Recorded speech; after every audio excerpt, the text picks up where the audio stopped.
necesito. ¿Vamos? A por ello. A por ello. Bueno, anticipamos, se titula Los últimos creyentes, la columna de hoy. Vamos a hablar un poco sobre el Cordobazo. ¿Por qué el Cordobazo? Porque sucedió el 29 de mayo, un día como hoy, pero de 1969. Aquella mañana Córdoba amaneció como cualquier otra, ¿no? Los obreros entraron a las fábricas, los estudiantes caminaron hacia las facultades, los colectivos hicieron sus recorridos habituales. Nada parecía indicarnos que en cuestión de horas, una de las ciudades más importantes de la Argentina, es decir, Córdoba, siendo un poco redundante, Sí. se convertiría en el escenario de una rebelión Importante y muy industrial. importante y muy industrial. Ya vamos a llegar a eso. Por eso. No sea ansioso, conductor. Bueno, terminaría modificando un poco el rumbo político del país lo que sucedió aquella mañana, aquel mediodía. La historia tiene un poco esa costumbre, ¿no? Durante muchos años parece que quieta, lenta, y de pronto un día se acelera, como ocurrió aquel 29 de mayo. El Cordobazo fue una explosión, ¿no? Fue un momento en el que miles de obreros y de estudiantes decidieron desafiar a una dictadura que realmente se apreciaba muy rígida. Fue el instante también, y esto donde voy a hacer más hincapié el día de hoy, en el que una generación entera salió a la calle convencida de que el mundo podía ser diferente. Y sin temor a romantizar, creo que la pregunta más interesante, la pregunta que va a navegar a través de la columna, no es tanto qué ocurrió el 29 de mayo de 1969, sino más bien qué es lo que estaba pasando por la cabeza de aquellos jóvenes para que estuvieran dispuestos a arriesgar tanto. Porque para entender el Cordobazo hay que entender una época, y no solo Argentina, sino a nivel internacional. Hay que viajar a finales de los años 60, cuando una parte importante de la juventud occidental comenzó a creer que la historia podía modificarse, ¿no? En Francia los estudiantes ocupaban las universidades durante el Mayo francés. En Praga, la famosa primavera de Praga, miles de personas también intentaban construir una especie de socialismo un poco más libre, más justo. Es decir, teníamos en plena Guerra Fría reclamos en el sector occidental y al mismo tiempo reclamos en los países satélites de la Unión Soviética. Sí. En Estados Unidos los jóvenes protestaban contra la guerra de Vietnam. Y al mismo tiempo millones de personas observaban cómo el hombre llegaba a la luna. A mí me parece... 69 también. Sí, me parece fascinante los finales de los 60 como periodo histórico. El mundo parecía estar cambiando a una velocidad muy, muy, muy rápida, ¿no? Y cuando el mundo cambia tan rápido, me parece a mí que los jóvenes son los primeros, ¿no? En tomar esas banderas, en ser la vanguardia, podríamos decirle. La juventud de finales de los años 60 no estaba discutiendo en términos exclusivamente políticos, ideológicos, estaba discutiendo cómo debía vivirse la vida. Se cuestionaba mucho la autoridad, la familia tradicional, se cuestionaban las costumbres heredadas, se cuestionaba el poder, y esa revolución cultural también llegó a la Argentina. Muchas veces pensamos al Cordobazo como un conflicto político o sindical, pero antes de ser eso, antes de llegar a ese estadio, fue un fenómeno cultural. Antes de desafiar a la policía, o antes de poner el poder de Onganía en cuestión, ya muchos jóvenes habían empezado a desafiar un poco sus propias casas. Y eso podía verse en algo tan simple como la música. Los Gatos, la famosa banda Los Gatos, acababan de demostrar que era posible hacer rock en castellano. Recordamos La Balsa, por ejemplo. Almendra comenzaba también a construir una poética diferente. Manal nos hablaba con sus letras sobre la ciudad, del trabajo, la vida cotidiana, etc. Y aquellos músicos, me parece a mí, sin temor a equivocarme, no estaban organizando revoluciones, ¿no? Luis Alberto Spinetta no estaba organizando una revolución, Lito Nevia no estaba organizando una revolución, etc. Y tampoco estaban escribiendo... Claudio Gavis de Manal tampoco. Claudio Gavis tampoco. y tampoco estaban escribiendo manifiestos políticos, ¿no? Sus letras, si bien poéticamente, metafóricamente señalaban un poco, no eran llamados a la acción, ¿no? Estaban haciendo algo igualmente importante. Estaban enseñándole a una generación que quizá podía encontrar una voz propia. Esto de castellanizar el rock me parece algo audaz.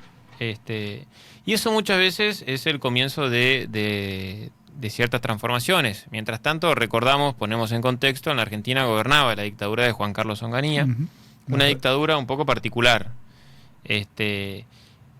La dictadura de Onganía no se presentó como un gobierno de transición, ¿no? Sino que más bien tenía pretensiones de perpetuidad. La famosa frase esa de Onganía, que cito incorrectamente, pero conceptualmente creo que bien, de tenemos objetivos no plazos. Exactamente. Ahora bien, este proyecto de Onganía tenía un problema, ¿no? Estaba chocando justo contra una generación que empezaba a desconfiar de las jerarquías, de las autoridades, del poder y demás, y Córdoba se transformó en el lugar donde ese conflicto explotó. ¿Por qué Córdoba? No fue casualidad que haya sido en Córdoba. Córdoba era una ciudad para la época singular, creo que para hoy también, una ciudad universitaria, una ciudad industrial, una ciudad atravesada por una larga tradición de participación política. Recordamos la reforma universitaria de 1918. Y en sus calles convivían estudiantes y obreros. Un detalle no menor es que las facultades quedaban muy cerca de las fábricas. Los sindicatos tenían mucha fuerza, los centros de estudiantes tenían mucha fuerza, y poco a poco esos dos mundos comenzaron a encontrarse. Por un lado estaban, aquel 29 de mayo, los trabajadores afectados por medidas económicas que afectaban, valga la redundancia, sus condiciones de vida. Y por otro lado estaban los estudiantes que observaban cómo las universidades estaban siendo intervenidas y cómo al mismo tiempo se reducían los espacios de participación dentro de esas mismas universidades. Lo extraordinario de tanto de los estudiantes como de los sindicatos fue que ambos tenían un adversario, un enemigo común, ¿no? Decidieron actuar juntos. Aquel 29 de mayo de 1969, esa alianza salió a la calle.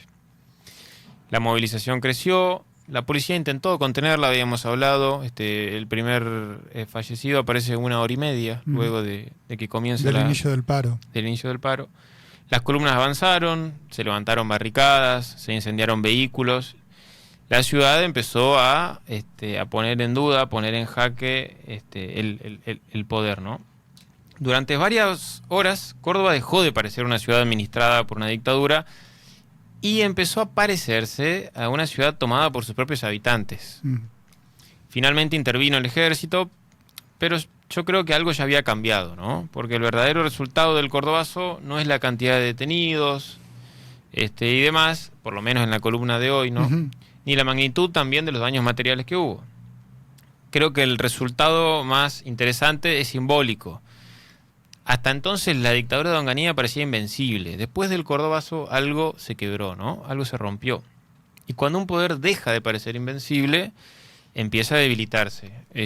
Onganía, yo sospecho, nunca logró recuperarse de aquel golpe político.